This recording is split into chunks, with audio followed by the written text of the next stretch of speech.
You may be facing, coming out of, or someday face a tragedy. So should you be podcasting during or after it?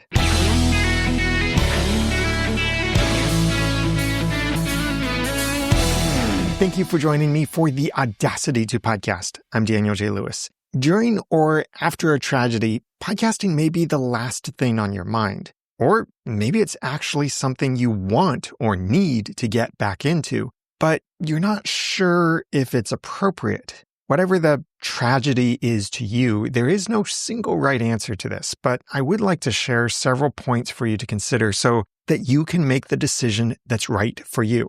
Now, in this episode, I am going to use a lot of personal pronouns and refer to my own past divorce as an example because it's something that I've experienced and I can speak from. So I'm not trying to make this about me or woe is me or anything like that. I'm healed, I'm moved on, it's okay. But still, I think it provides some good examples that I can use from this, and better to use my own tragedy than someone else's, right?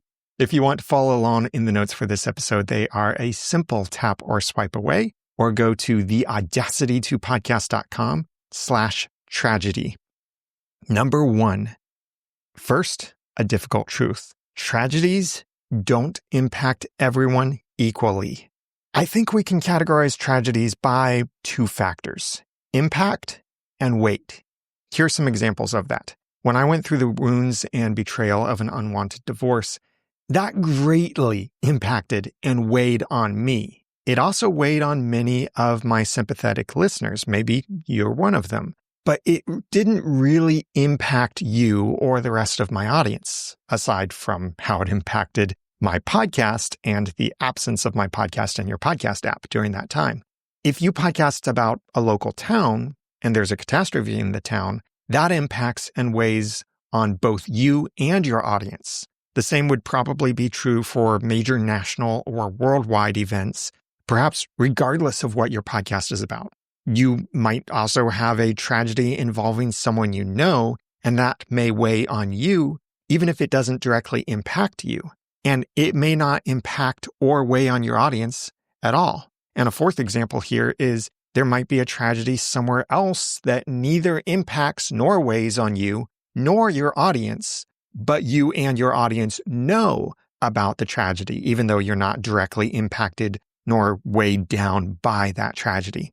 The personal impact and weight of these and other potential categories of tragedies should not diminish the nature of the tragedy.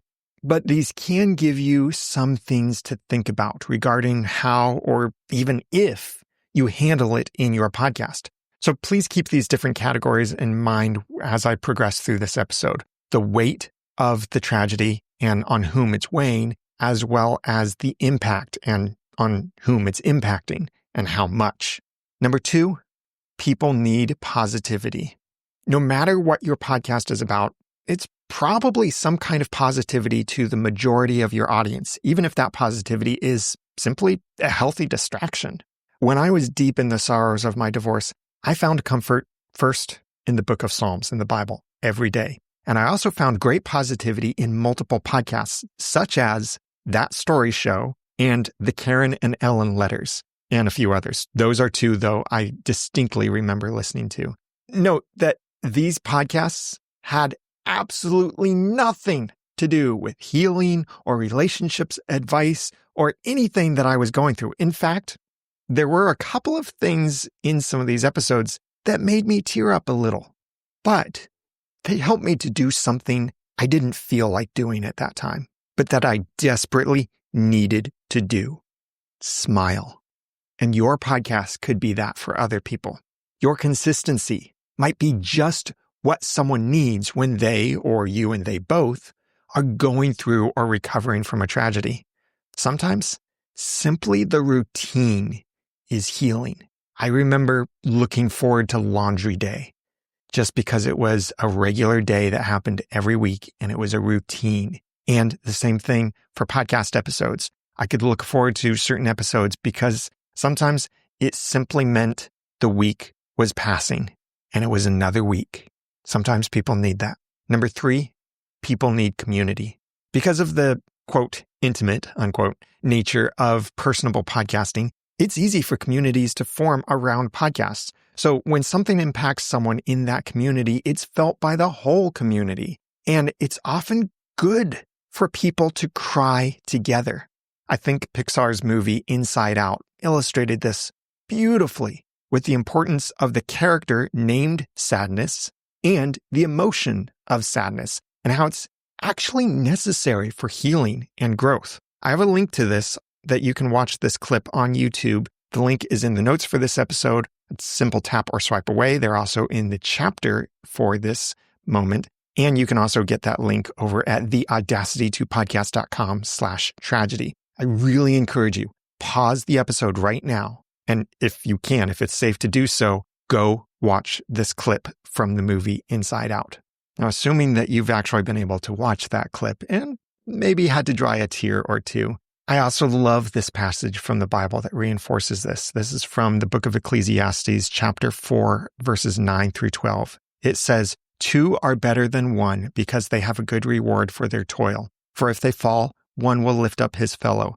But woe to him who is alone when he falls and has not another to lift him up.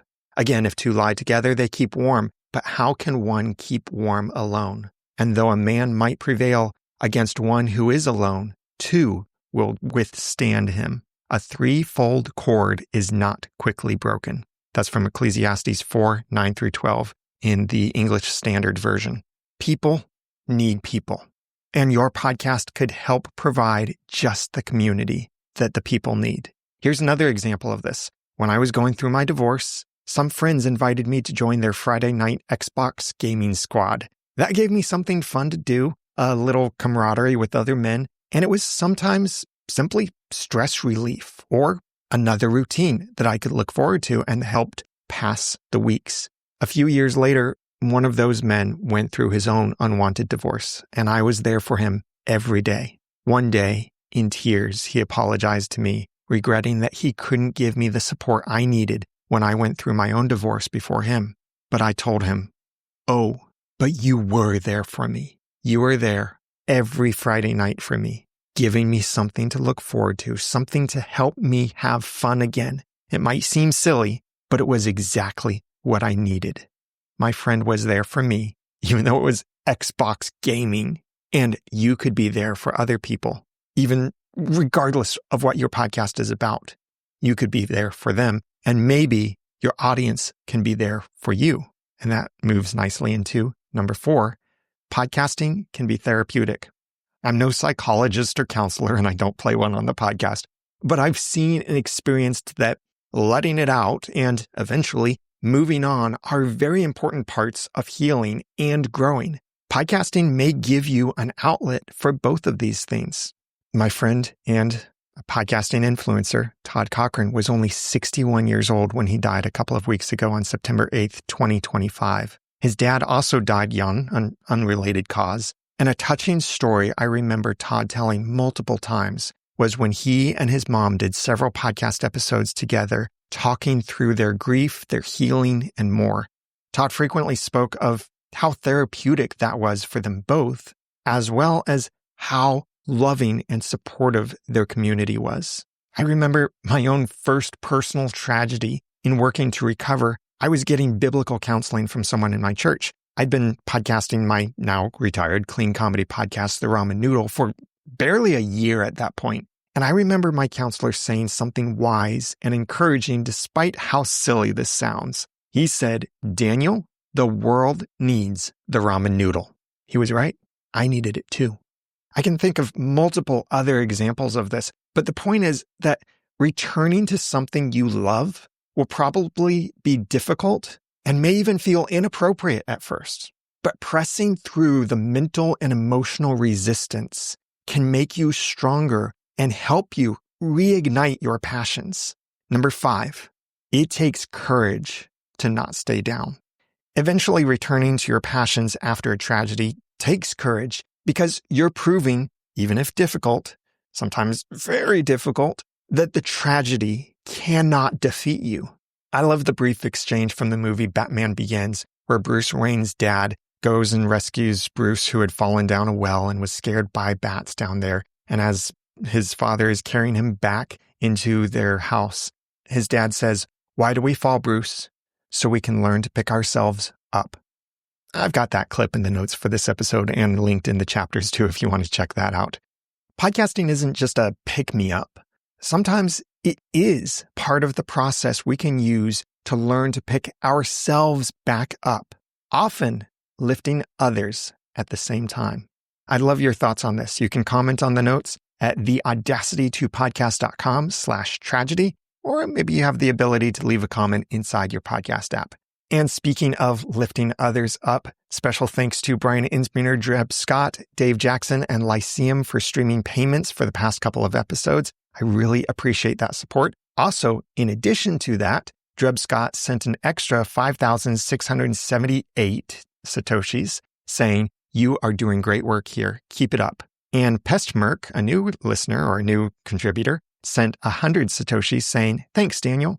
And thanks to Lyceum, who sent the Liberty Boost 1,776 Satoshis with a message that I'll save for a future episode about freedom of speech in podcasting. And yes, I'm going to be touching on some serious, somber, and potentially controversial things in upcoming episodes of the Audacity to Podcast, because this is motivated by some recent deaths that have impacted and weighed heavily on me and maybe on you and some others in my audience. So I want to address some of these issues, and I've had these on my list to address for literally years, maybe even a decade or more at this point. Certain things like censorship, freedom of speech, death, politics in your podcasts, and more. So please, I want your feedback and questions on these issues and anything else that you feel is very somber and potentially controversial about what you include in your podcast. You can send that feedback through podcastfeedback.com/audacity.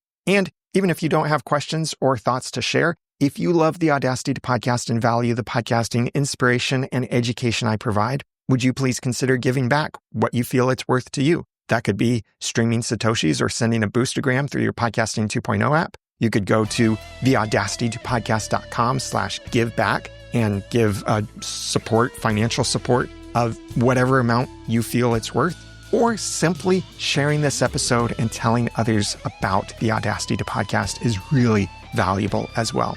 And now that I've given you some of the guts to podcast, maybe after tragedy, and taught you some of the tools, it's time for you to go start and grow your own podcast for passion and profit. I'm Daniel J. Lewis from theaudacity2podcast.com, launching pod chapters very soon. The waiting list is still open over at podchapters.com. And thanks for listening.